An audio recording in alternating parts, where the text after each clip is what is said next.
Welcome to South Sudan. Today, my name is Miyong Kwant.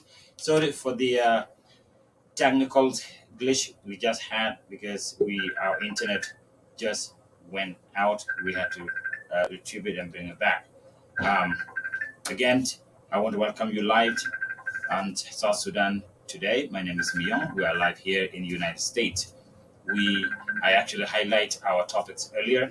It's about the good governance, the right and responsibilities of the citizens in a good governance. And later on, we will talk about the news in our country. We will highlight the burials of our late leader, Peter, Manawa, Peter Gatkotwal. We will highlight some of those. And also later, we will be live on Inside the SPLM IO tonight. So I'm with Dr. Fudge, with me, and we will be talking about good governance. Without further ado, I will not bore you with any music tonight because our time is running out. I want to bring Dr. Fudge to live with me. Dr. Fudge, welcome to the show. Oh, it's happy to be here, Ambassador Young. Perfect. How are you? Perfect. Just like usual, we've been starting. I wanted to know we are talking about a good governance tonight, and of course, it relates to the leadership in a system of a governance, a leadership in a system of a family setting, a leadership in a system of church or anything. So this is something that we've been discussing before, but we will dwell pretty much tonight about the right and the responsibilities of a good citizen. But before we get there, tell us about Tennessee. Oh, yeah, I'm happy to be back here on the very days that I think the weather in Tennessee is a little better today than it has been last Wednesday. So hopefully continue to stay bright. We are doing well, and we're happy to be here. And things is so we'll learn more about some of the things that might be going on with you guys in good life. So how about good life? Well, the good life is actually good. Uh, Hmm. in June is the time that this state that we have here uh, turns into South Sudan because it's very, very, very hot in Nebraska or in the entire Midwest. But we have been very fortunate because it hasn't been hot and it's actually a great weather. So, again, in Good Lives, we have been having since April, we have been having a lot of weddings. Is that something good? Yes, it is. So, the people of Nebraska, specifically the South Sudanese, have been enjoying the weddings that You coming know, up it's been everywhere. a lot of wedding, and we have seen several celebration wedding in good life. I hope That's right. I hope I hope this continues to be the celebration that we need to have. I hope we encourage our young people to get married because that's the beauties of the community. That's the legacy we wanted to leave so many young people to have. So those who are willing to do the celebration and having people to come together and witness them getting to be united and becoming a family, really they are doing great things. So which we continue to be celebrating this, and that would be the celebration we would want to see every Saturday, every weekend, than what we had experiencing for the last few years, the deaths of our young people killing themselves. I think that would be a good celebration, and I wish it would continue as such. So we will all enjoy it, and even if we're not there, we share and see things that you guys are doing online. Yeah, that is very true. They got us very busy. One of the wedding, I was so into it that it did help a great deal, and it's just because we want to make sure that we do give what we can as part of the community. It doesn't matter what is your profession is, but if there's something that you can help, someone needs that help, and that's what we That's did. what that is exactly what you did is exactly what is needed because That's right. people who might have not made it to the wedding have Yes. really participated in the wedding in a long distance. So I were able to see some of my best friends that I had not seen in a long time. So and that video was not there to actually show the processes that we would not be able to see them. So I think it's a good thing. Yes. Encourage if your time allow, please do that. So it's not just about promoting the show, but I think it is good for us to also be connected and see what is going on. That's right. That's right. But again, Dr. Fat, I want to start with the news of the burial of our late leader, Manawa Peter Gakotkwal. His body was laid rest on Monday, and we all watched that. And I want to show some of that later. And Mhm. before we get to a good governance, we want to highlight some of that. It's very heartbreaking to watch, but it is a good way for a great man to be put to rest. I salute the people of South Sudan for coming together.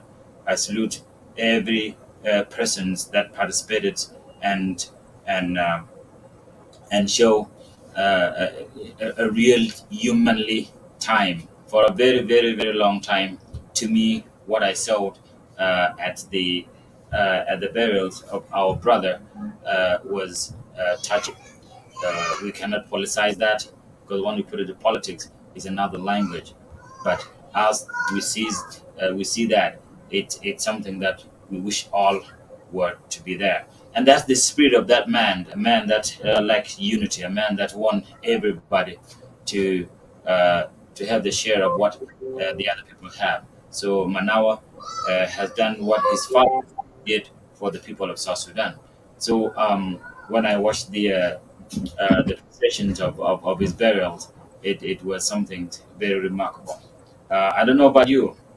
No, I agree with you. I pretty much concur with you. And the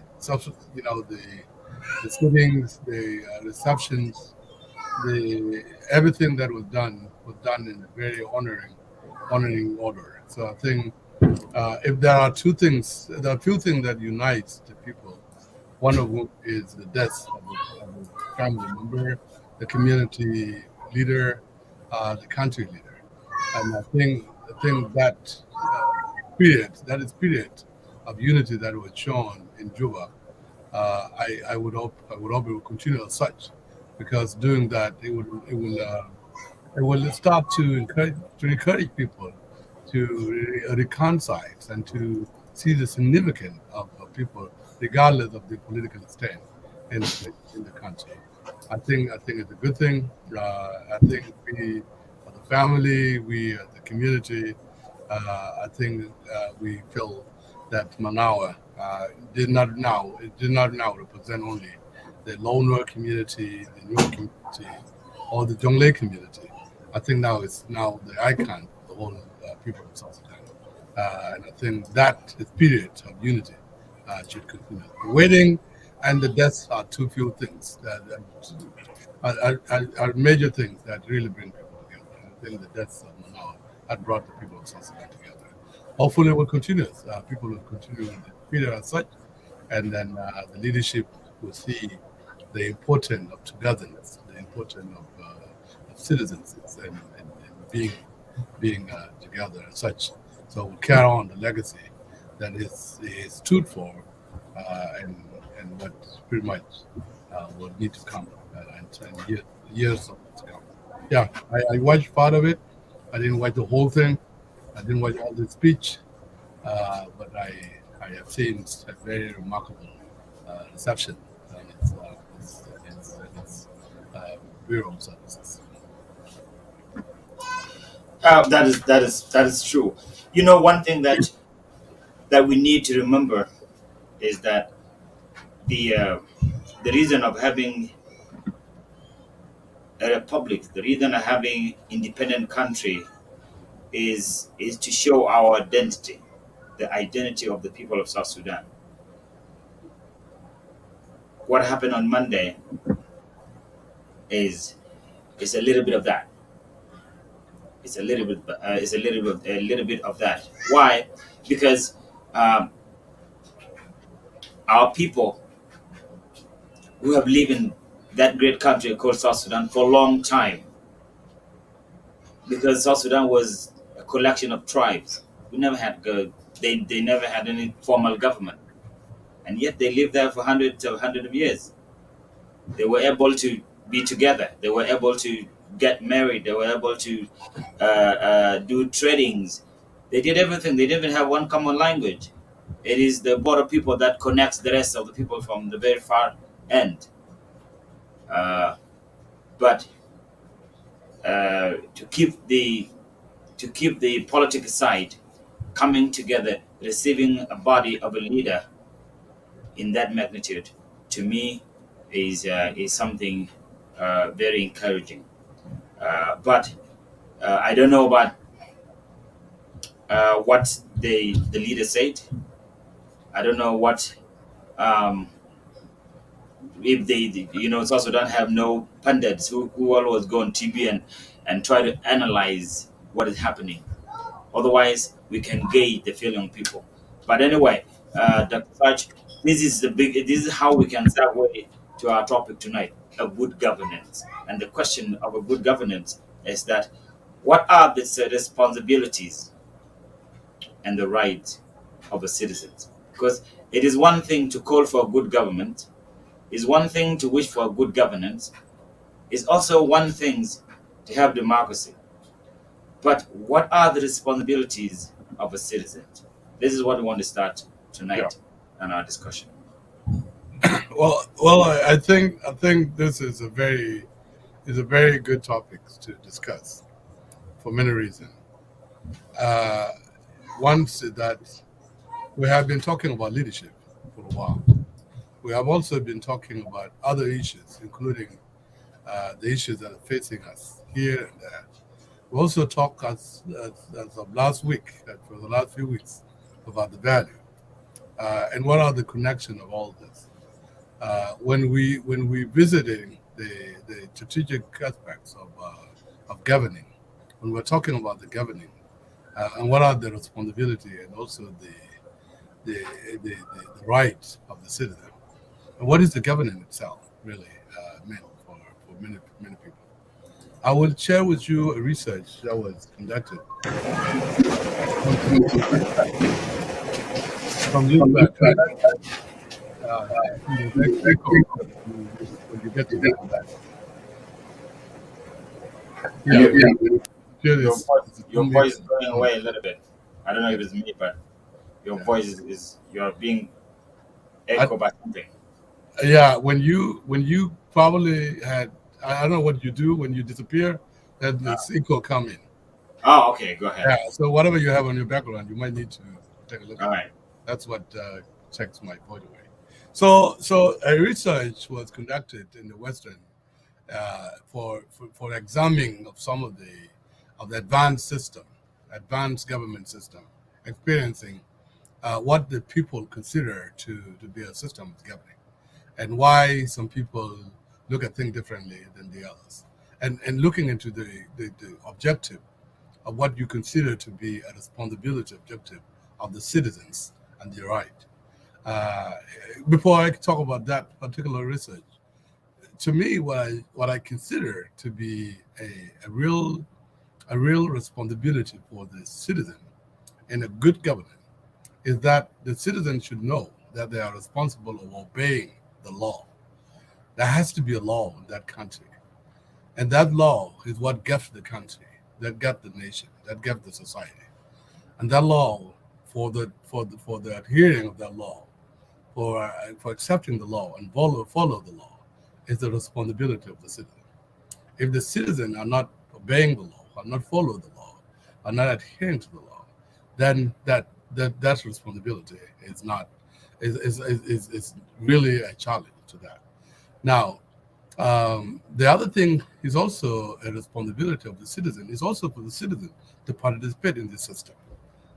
Participation, in a sense, that in a developed nation, you have a people who voted for leader to be in the system, and the responsibility of this citizen to bring in people that really make more sense to represent them. It's their responsibility.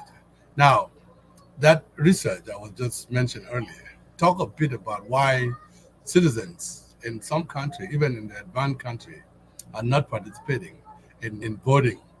In voting in some country, the low turnout of voting citizen than the other. And by then you will have people who are not really overwhelmingly voted to come and get them and becoming their representative and political representation. What is the cause of that? There are many of those causes, and I can talk a little bit more about it. But in short, citizens have to be responsible of knowing who is going to represent them. That is their right.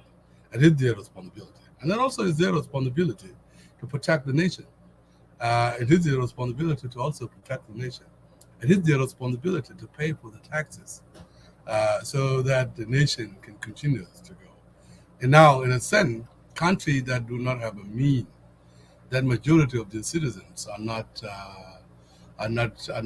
working, cannot pay taxes to keep their country running. What are the role to make sure that anything like this happen? And what could they do to ensure that there is a way for them to be able to contribute in that sense for things like this happen? There's more to it. That is only the aspects of political responsibility in the political government, but also even within the family, even within the level of the community, even within the level of family, in the level of the community, you will have to have people that have to, if they put together a norm, a communal norm, or a communal guideline, they have to revive with it. They have to, if they say we have to do this at the same time, they have to always do that. If they wanted to continue supporting one another, they have to also do that. If they say they're going to do this to reduce their suffering in a sense, they should also be able to do that. And that cuts down to even the family level. So your responsibility in the family, in the society itself, in the community at large, and also in the country, is what makes you a citizen, a good citizen. Now, what is your right? You also have to have right. You have to have right. What is your right? Your right to express yourself. You have to be able to speak like you and I are speaking now. Well, what about the other countries that do not really abide by that right, that do not allow people to speak? What would they do? That's another issue. You also have to have a right to live in that country and be protected. You choose to do what you have to do. That's your right. You have a right to vote too and be voted in as well. Now, I cannot hear you, sir. You muted yourself. That is where the gray areas comes in. Right. The right of the citizens. Yeah. We know the responsibilities are there. We know the responsibilities are when the citizens are allowed, then they will definitely do. But the problem are the rights that they have, right? And it's actually also depends on the system of a governance, and that's why this topic is great tonight, talking about the good governance. When we talk about the good governance, it's we are talking about the institutions that have been set to make that government, to make a good government, or to make a good system in the government. But a good governance is set to allow people who will be able to make it good. The question here, which I want to focus on, is that when we talk about the right of a citizen, right?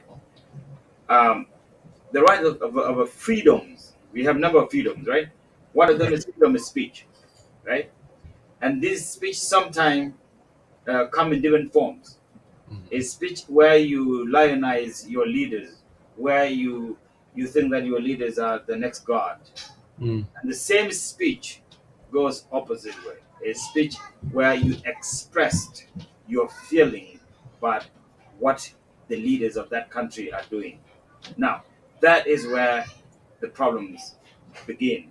Because if your speech is to attack your leader and you're attacking what he or she it does, the constitution of that country protect you that you can say what you want. Now let put example of what some of our community, I would say, social media warriors. One of them is Chip Runbo. You know, he say whatever he wants, but where does his right of freedoms of his speech ends? If you take the American Constitution, uh, they protected the right to speech, right to speak, right to express yourself, right to talk and criticize anyone, as long as what you say is not harmful to the individual. You can say it, and of course, the Bill of Rights is protecting you on that. Now, I don't know what that really going to mean when you cross border to another country, because a country might have a system as such, but I don't know how much they enforce it. In America, you and I can talk. Another country, I can say anything we because wanted to a say country to a particular leader, might and have. it might not be an issue. So yes, the essence of expressing yourself is protected in the Constitution here in the United States.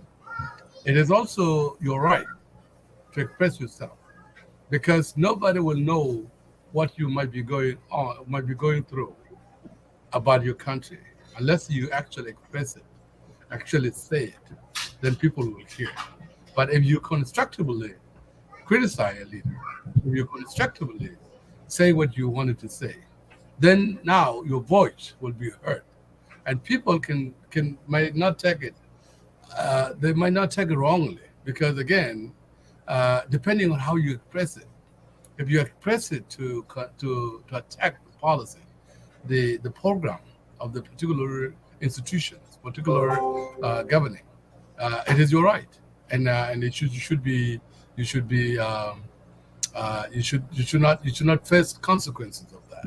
But if you attack an individual, and now someone feel like you say some inflammatory thing on them, now they're becoming a different issue altogether. But what I'm saying is, you have to have right for you to becoming a citizen, a good citizen of that particular nation. You have to have a right to the jury. You have to have a right to the court. You also have to have a right to receive the services in that nation. You also have to have a right to be protected. And that's why, regardless of what we've done, someone has to first face the court and be and you know be even if you are accused of any crime, you will have to be facing the court first before any judging will be made on what you might have done. And I think that's exactly what is done in a very advanced number of the advanced nations.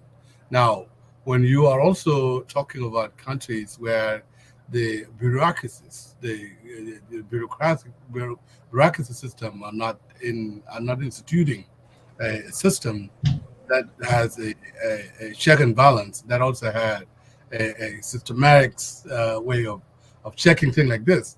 Yes, an issue as such that one might have said, it might end up to be a personal issues.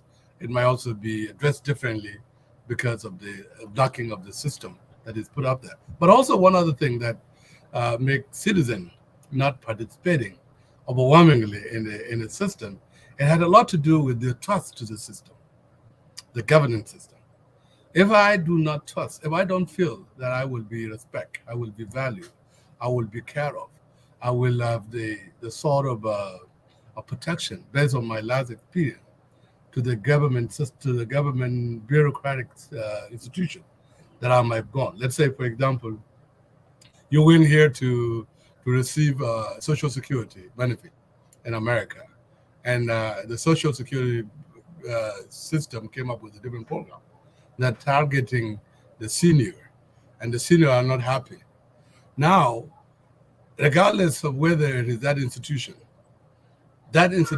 problem will not only affect that institution staffing, it will affect the whole political system of that particular government, okay, and that administration.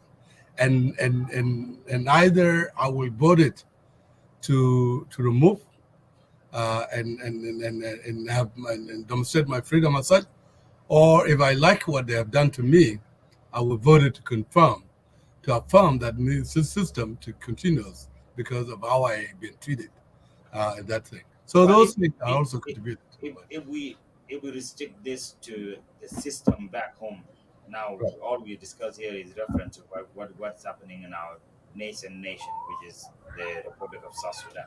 Your voice is low. My voice is very low. Yeah, it's not always okay.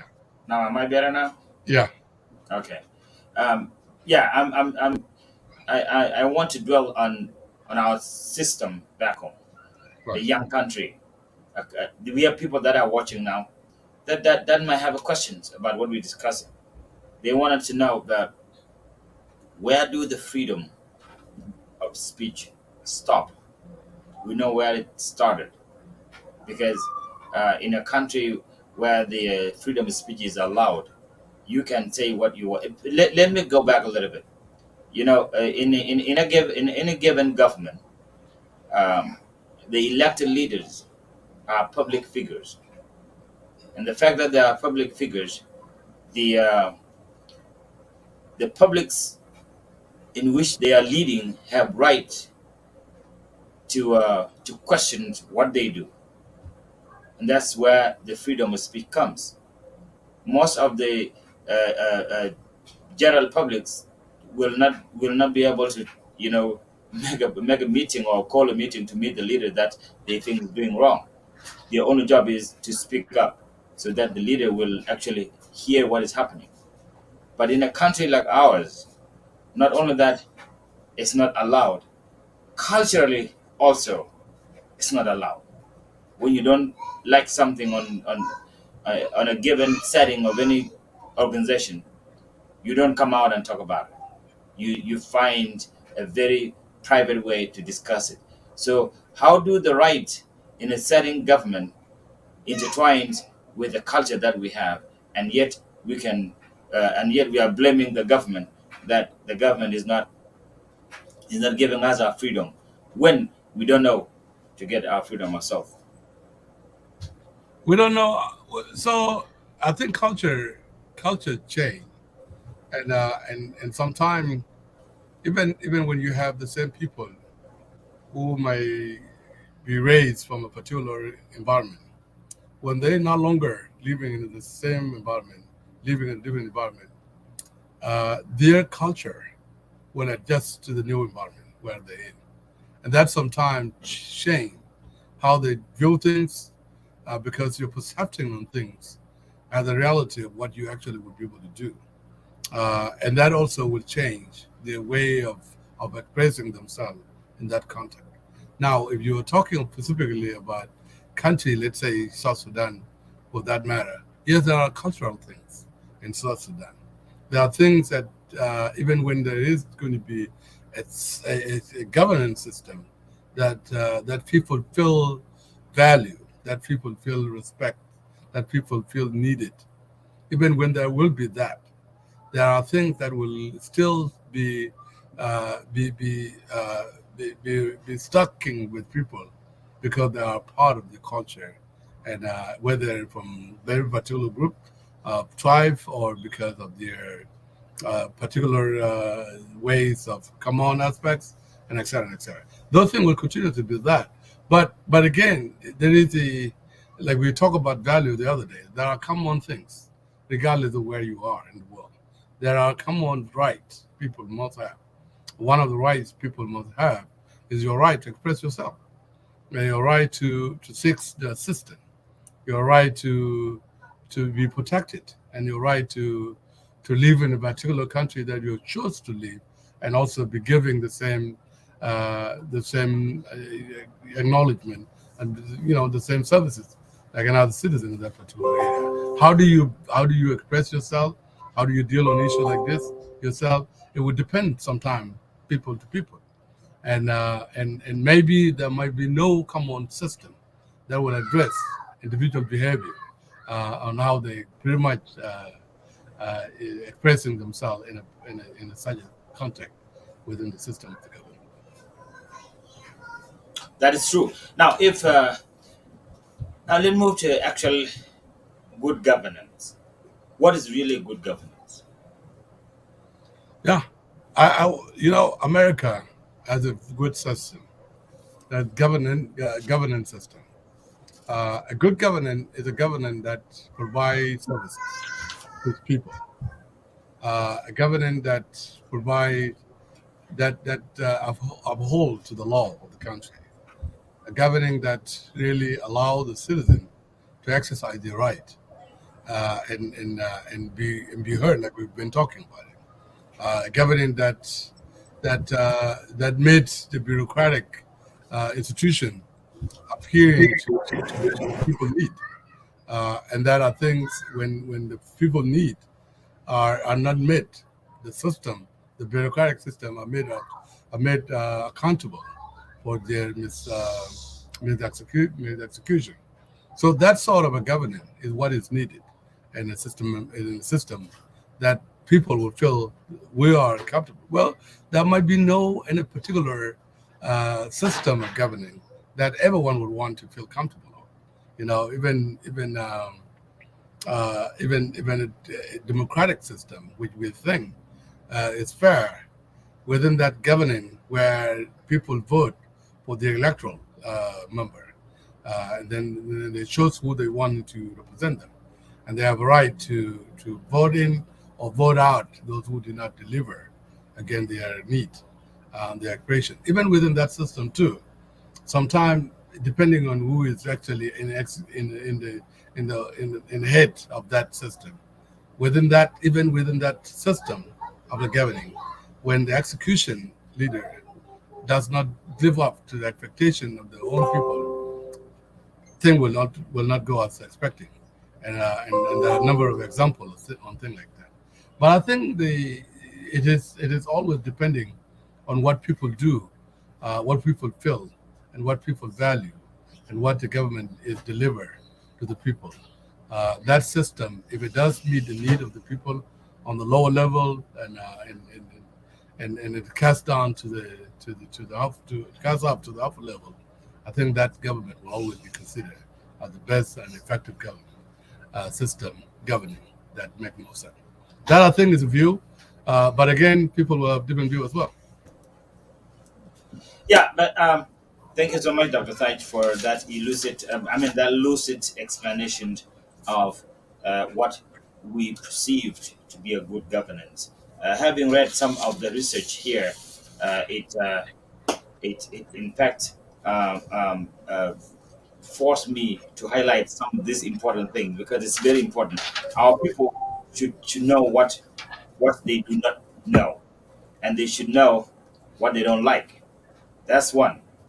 Two, it's what actually explain here. I like to explain one of the human rights principle of a good governance, and it says here that it is important that good governance principle are one, the legitimacy and the voice of individuals, because any person, regardless of parties or the background or race or wherever it comes, as long as it's part of that country, his voice, his speech, his freedom of movement, all are accorded to a citizen.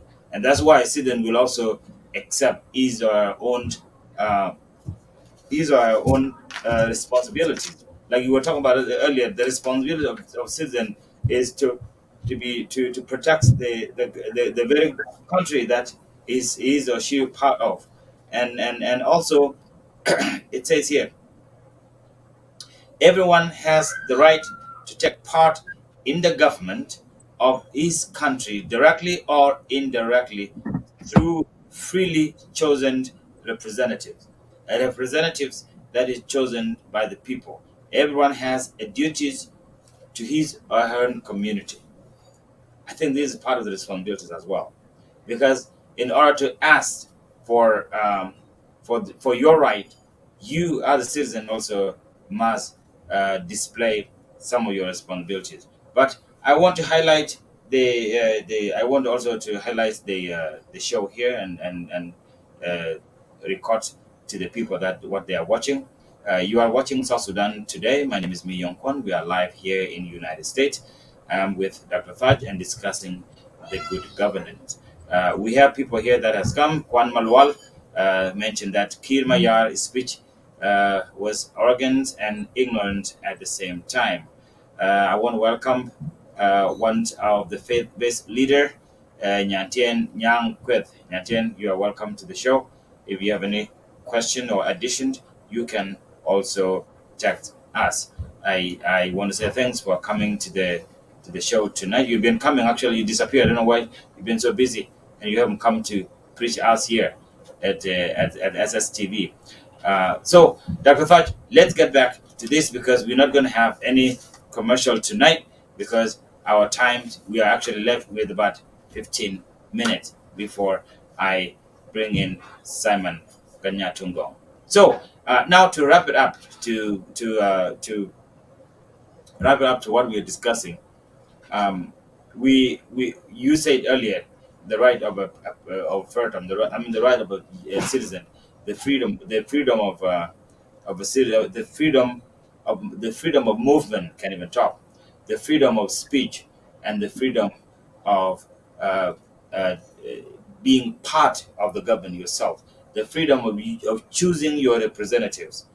All these things are the thing that you should know. I always say myself that one of the problems in our country is that our citizens, Dr. Thach, uh, do not care. I would say do not care.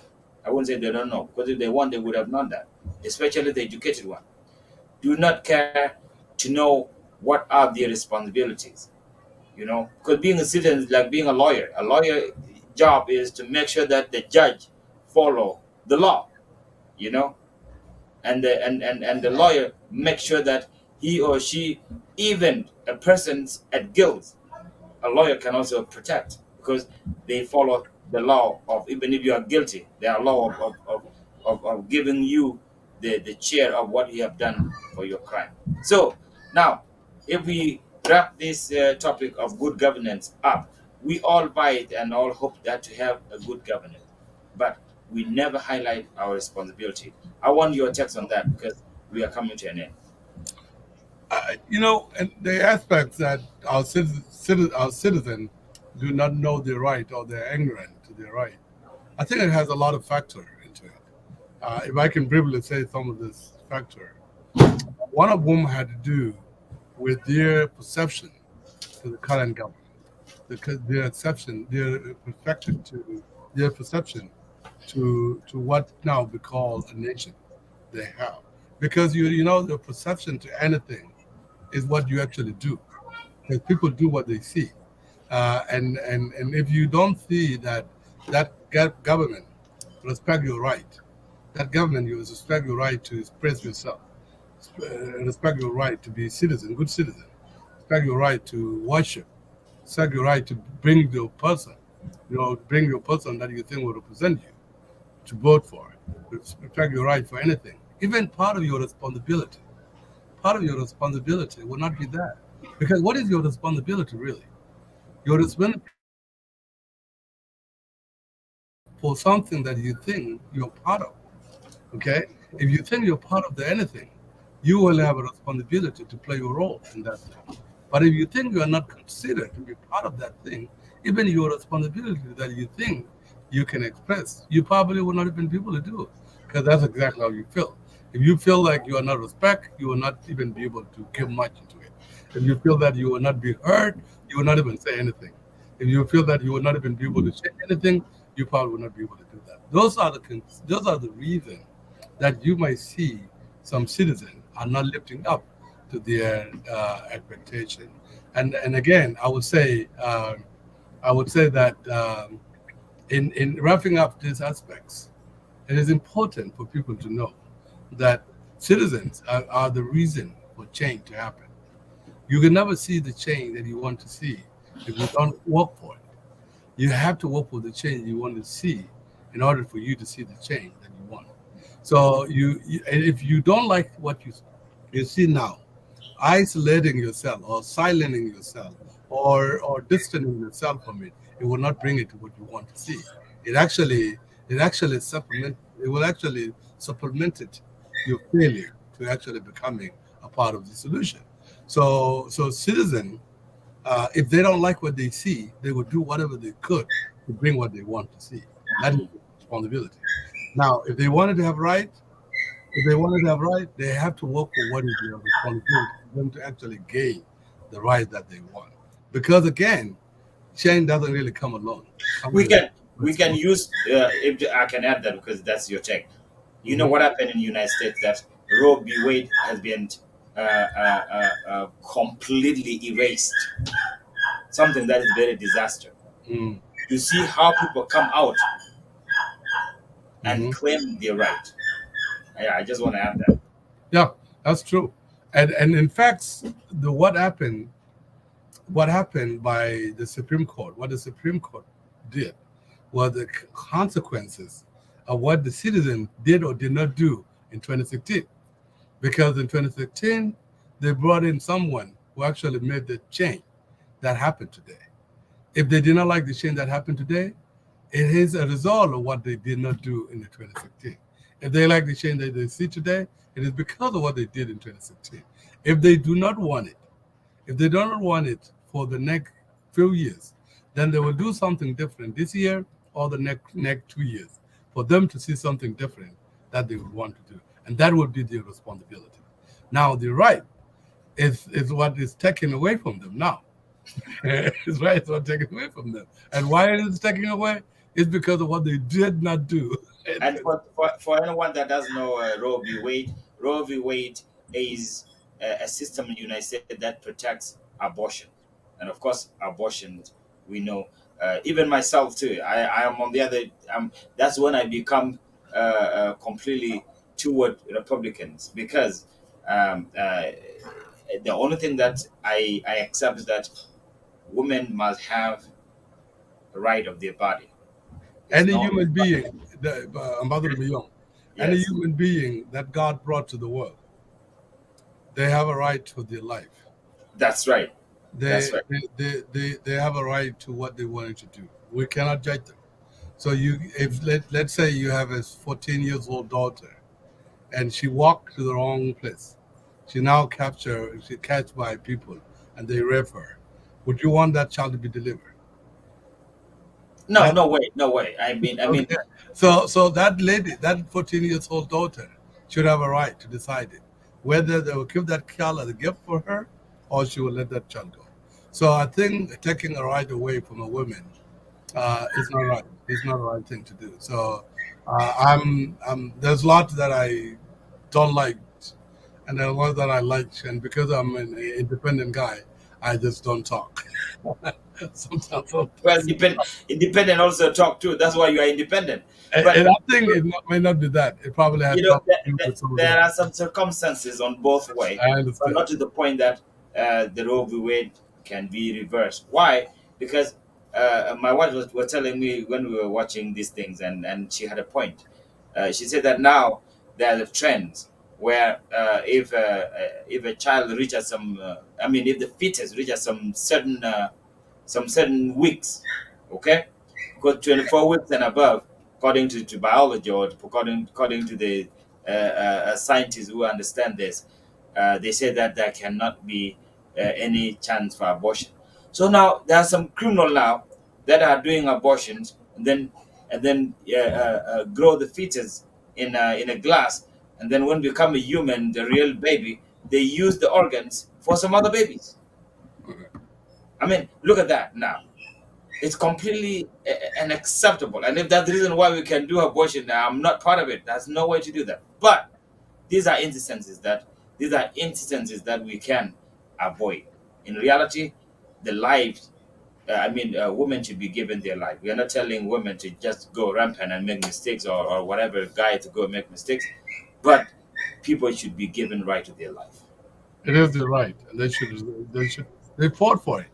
The women fought for it. Women and minority and people of color, they fought in this country for their right. I know we from back home we fought for our right for many years, We might have not yet achieved everything that we wanted to see, but we got the independence of Sudan in 2011. Now, if somebody want to take South Sudan away, regardless of how we are butchering ourselves in South Sudan, we will not be happy. All right, we But will not be happy. you were Uh, not participating when brother Dollar said that we need to go back to Khartoum. When I had to tell him that no, no, even your family will not we go will to not. Khartoum with you. We will not go back to Khartoum. We'll go back to visit Khartoum. We're not going to go back unless we want to unite. Exactly. That We want is to true. unite. We want to unite That this. is very true. Even though we are butchering ourselves, even though we are not providing the leadership that we need to see, even though we are not doing what we are supposed to be doing, we would still think it is still a right thing that we have people of South Sudan deciding their destiny. And hopefully in the future, they will have a leader who will value them. They will have a leader who will provide them the right, who will provide them the resources they need, who will actually allow them to feel welcome, united, and people of the same nation. That thing will happen. It will happen, and that time will be celebrated. It might not happen in our time, but it might also happen in our time, depending on how serious we work for it. But again, we shouldn't be wishing anything else than that, and that is our right. The same thing to women in this country. They fought for many many years to actually have a right to vote, a right to work, and a right to decide their destiny, what they want with their body.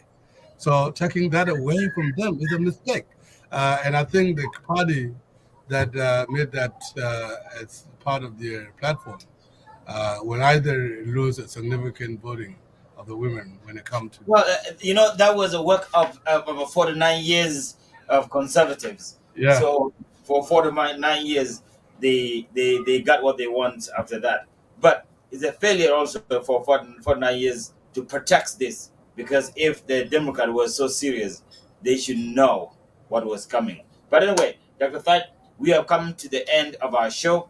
I want to say thanks to the time, like usual. Thank to your time, and first of all, to our viewers who are watching, I want to say thanks to you.